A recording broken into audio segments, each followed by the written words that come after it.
and playing for 3 points is a lot different to any academy football that I've ever played. So, yeah, I learned a lot in my experience there, but unfortunately, it wasn't long until I dislocated one of my knees whilst at Cheltenham, and then I had to recover from it, but it kind of put a halt in the progression, and allowed me to, obviously, I couldn't no longer play. So I had to recover from that, and that took a few months. So, and once I got back, within about a week, I think it was, my left knee, so my other knee dislocated. I was literally just going to block a cross in training, done some extras, and it just went, bah.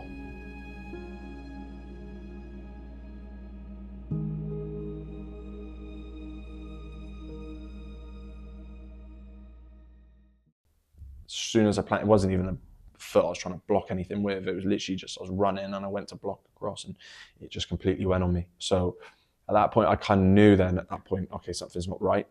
So yeah, that was a bit of a wake-up call for me. And also what it can do to you mentally as well when you're not playing is actually really hard for players, because they obviously, as a player, all you want to do is play football. That's all anyone really wants to do. Nobody wants to sit on the bench, or nobody wants to be injured. It's the worst thing. Watching football and playing it are two totally different things. When you're on the pitch, you're in control. It's so much better. Yeah, so that was hard mentally. It made me quite resilient to try and bounce back and go again and believe that you can go again. Was really important for me, and to not lose doubt and still believe in my ability and not think, oh, well, what if my knees go again, or what if this happens, or am I going to come back the same player after having such a long period of time out.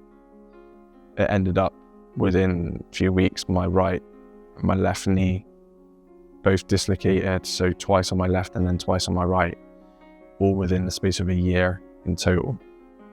So that was tough to take, because every time I'd come back, it would dislocate again, to the point where I realised quickly that this isn't normal. This can't keep happening. I can't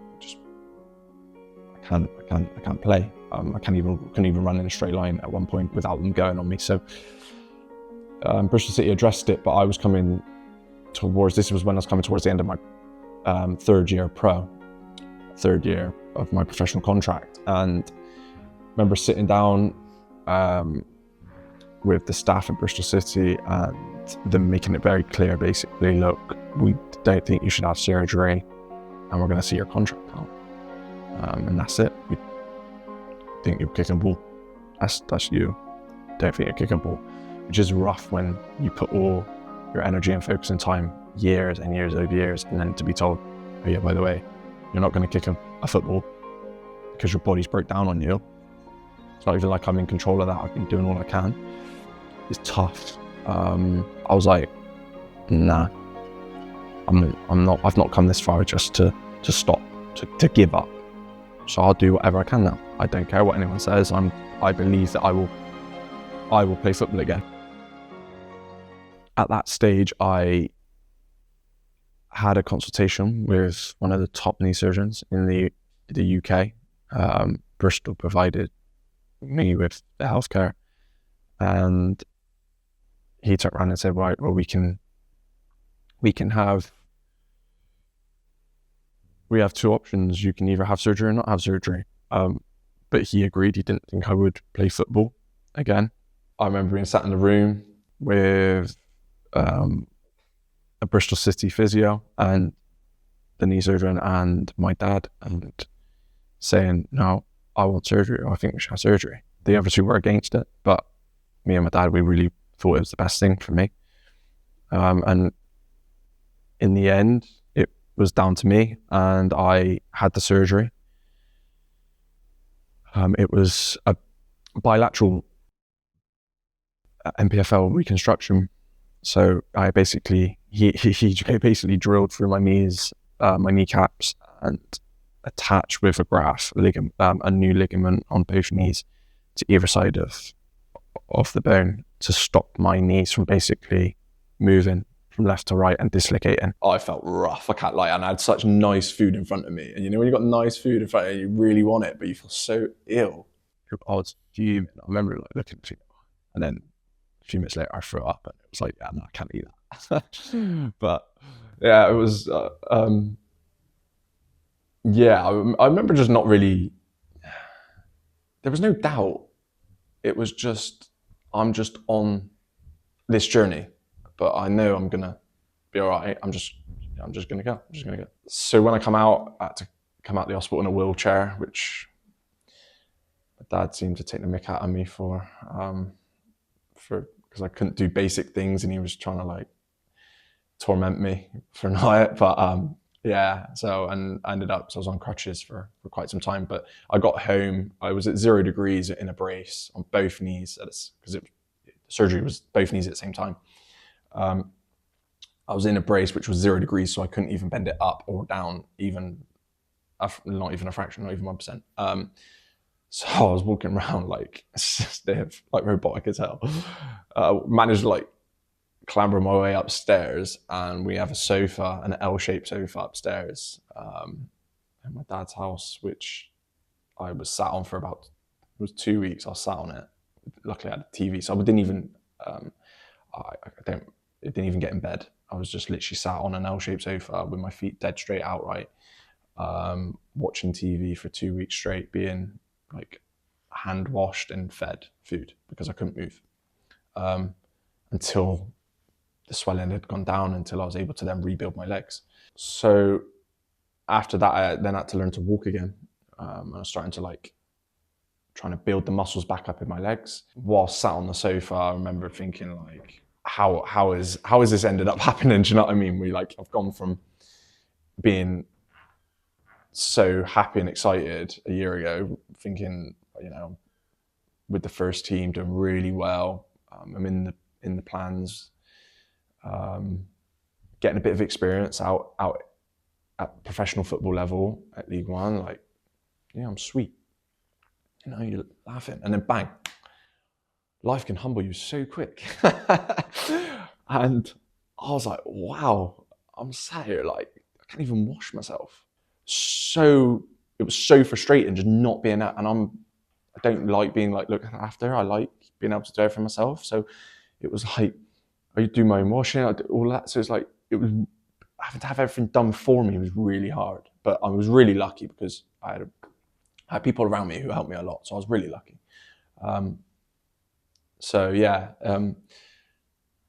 Bristol, done my rehabilitation. I was doing loads of lower body exercises to help strengthen my legs back up. And they said basically once your rehabilitation's done, that's it. That's it.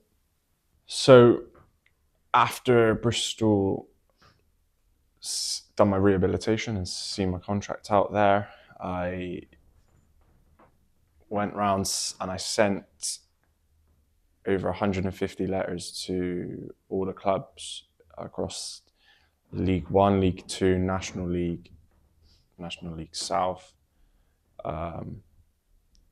basically making them aware of my situation, because I really wanted to get into football, stay in football and get back into a team which would allow me to hopefully play professional football. So I remember sending all the letters out.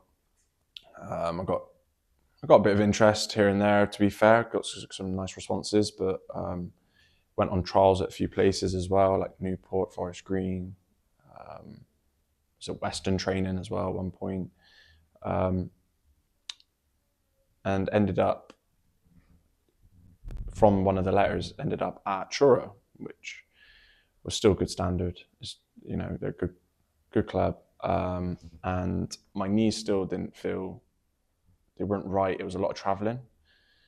So my agent at the time knew of a sports performance specialist who was in Bristol, who wasn't a doctor at the time, but is now a doctor, and his name is Dr. Pete Faulkner. And he has his company which specializes in sports performance, in suspension training to be exact. And it uses your body weight and gravity to give players transferable skills from the gym onto the pitch, basically, and give them the tools they need. So for me, it was perfect because I went there and strengthened my knees up even more so than what I'd done in my rehabilitation. And was seeing him at least 3 times a week for quite some time. And after months and months had passed of seeing him and being at Truro, I got grown to get really close to Pete and learn about the straps, learn about why I'm doing what I'm doing with them. And the traveling was getting a bit much with Truro. And I remember speaking to the gaffer at the time at Truro and saying, look, I need to stay closer to home. We kind of agreed that it was best for me. And then that's how I then ended up at Yate Town, which is my current club. That's where I play at now, semi-professional football. And Yate took me in, and pretty much as soon as I got into Yate, I felt like a massive part of the club. Me and 2 other lads at the time come in during the January transfer window, and they were struggling. And a new manager just come in who used to be a player, and he went from player to manager, Darren Mullins, who I think a lot of, and gave me a real opportunity to showcase myself, my football. We worked really well together, especially within that first 6 months of me playing, where I went to Yate. He has given me, since being at Yate, everything I've needed as a player and supported me massively. The club has as well, not just Darren. The whole club at Yate has supported me in ways in which I couldn't imagine. So being told you're never going to play football again to now playing semi-professional football and still making a living out of football, I'm still really lucky. Not many people get to do that. That is still a real minority of people. Players get that opportunity to play at still a high standard. So going there, keeping them up, was a real sense of achievement for me. Yeah, I was enjoying it. I was really enjoying it a lot. And then the season finished. Yate wanted to sign me from Truro, so I got a contract with Yate. We started the season really well. And my birthday come about, which was in November. And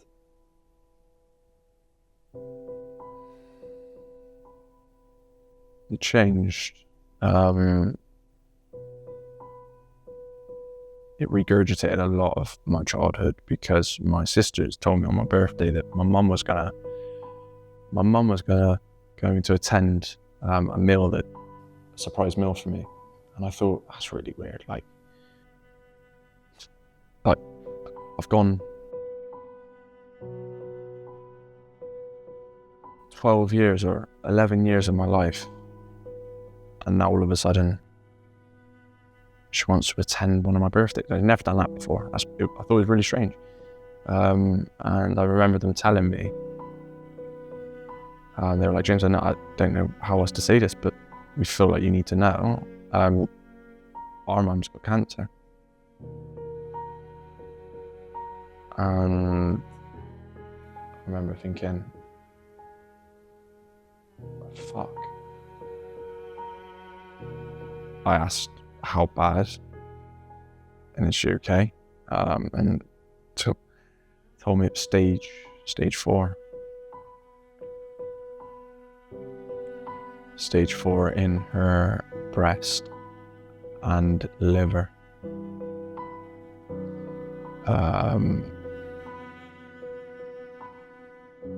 Yeah. And it flipped then. Football became a lot harder to enjoy, and it became the escape again rather than going for fun. So it was about trying to deal with everything that had happened in my childhood, because it straight away, the first thing that was coming into my mind was you told your mum to go to hell. You're never going to see her ever again. You made that very clear. And now all of a sudden, she's got cancer. And then all the experience of my childhood, where my mum and dad were fighting, my sisters, bad things were happening to my sisters that I was seeing and a part of, and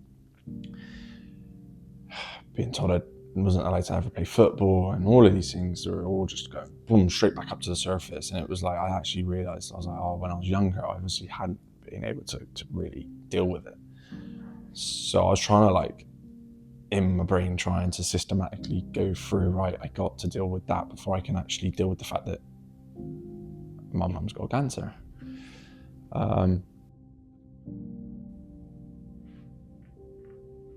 So Yate was going really well still, and I was enjoying it. I was still doing really well. I wasn't playing quite as good as what I played when I first joined there. It did affect me. It really did affect me, but I still was playing well, and the team were doing really well. I remember when I had knee surgery and I was able to walk again, my partner at the time, Ellie, texted me saying, can you come round? And I went round to her parents' house, which was where she was staying at the time, and remember her saying,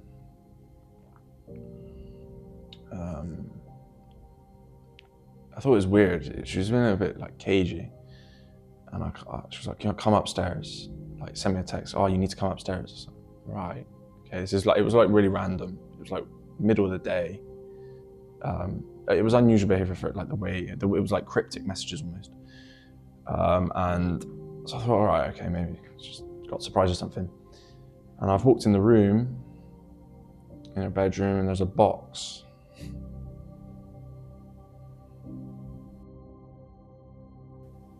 She lifted the lid. Positive. Baby girl. Little shoes. Instantly I know. I'm not joking. Oh my God. I'm not joking. Oh my God, what the Oh my God, my heart, what the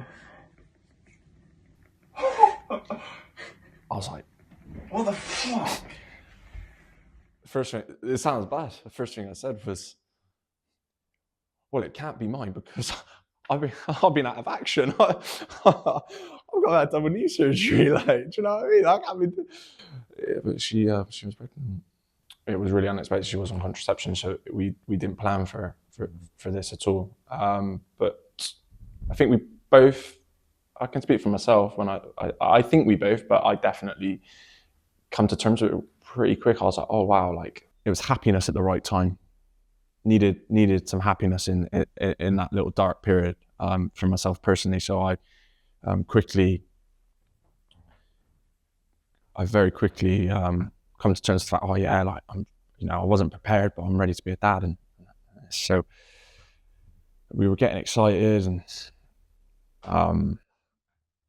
started planning.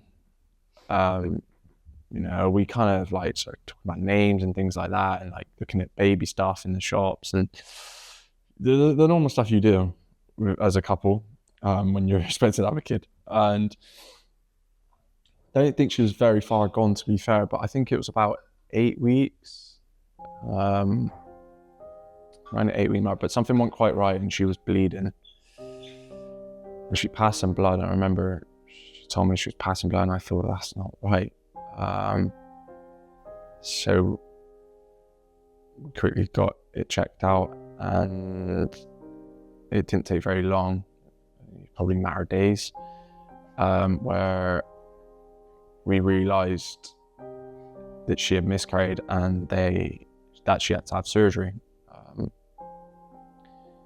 And yeah, it was quite tough actually. It was really tough because the more people we spoke to,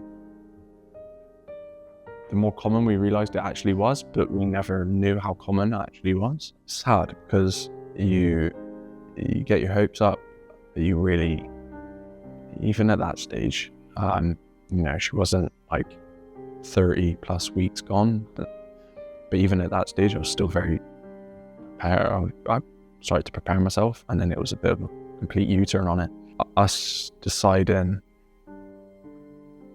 to let whatever will be, because we both of them were prepared. So we're like, okay, well, we're gonna just see what happens. And then very quickly, Ellie fell pregnant again. It didn't take very long at all. And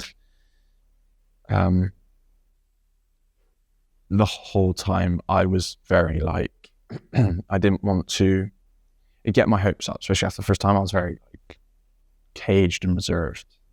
I was so happy that obviously I'm expecting to have a child, but then equally I'm being told my mum has stage 4 cancer, who I haven't seen in 10 plus years. So I was trying to juggle loads of things at the time. I got to the point where I was like, well, I don't know if I should go back and see her. I was really, for months and months, I was umming and ahhing on, do I send her a letter? Do I send her a text? I made no contact at this point for like I said, over 10 years. So the scariest thing for me was being vulnerable and going back and taking the first step back. Even if it's a text, that still felt like, even the thought of it was like ridiculously scary. I needed to keep my distance to feel safe, but I still would ask my sisters to just go, keep me updated. So I was always aware of what was going on, whilst I was trying to make my mind up on what the hell do I do. I had a lot of people telling me, sure, you got to go see her, and it wasn't that simple. For me, it was not that simple, because I never felt safe. And the last time I'd seen her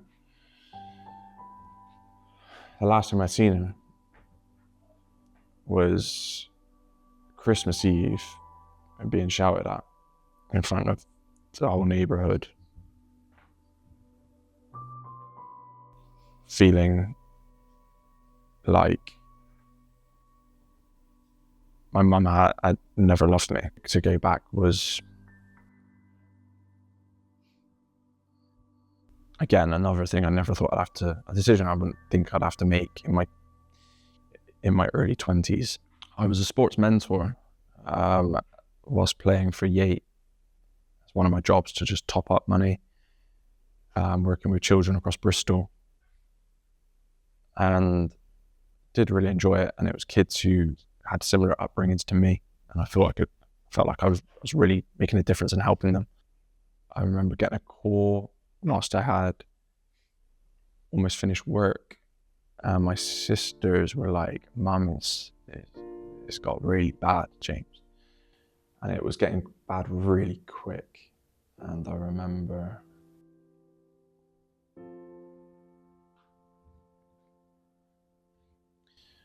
a phone call that me and my sisters had.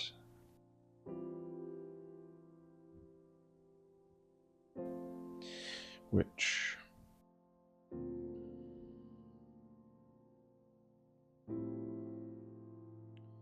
I basically told them I had made a decision. I needed to go back and see her face to face, no text. I'm gonna just go and see her. And I remember I felt so scared. So I felt sick all day at work. Leading up to it, it felt like it wasn't even real. It didn't feel real. Didn't know. I felt literally sick because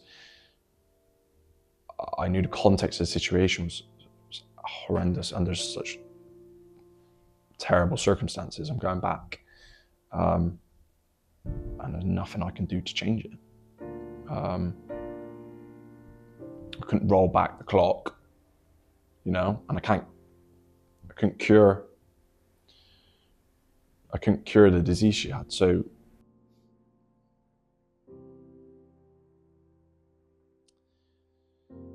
So I remember I rocked up, and I remember my sisters were really emotional, and they were like, "Are you sure?" They come out before my mum wasn't able to move. She understood her surroundings. She understood who was who. She could speak. She just couldn't really move. She could just about pick her arms up and things like that. But in a way, it sounds terrible. But do you know what? The one thing that I want people to understand is, until you're in that moment, you then realize that life isn't forever, and it really changes your perspective of life very quickly. And I want people to understand that whatever you pick to do in your life, whatever you choose to say to people, can have a knock-on effect. How you conduct yourself, it has a knock-on effect. You never know what someone's going through. And I was sat in my car. They came out, and my mum's partner came out, and I remember he said something to me, and he said,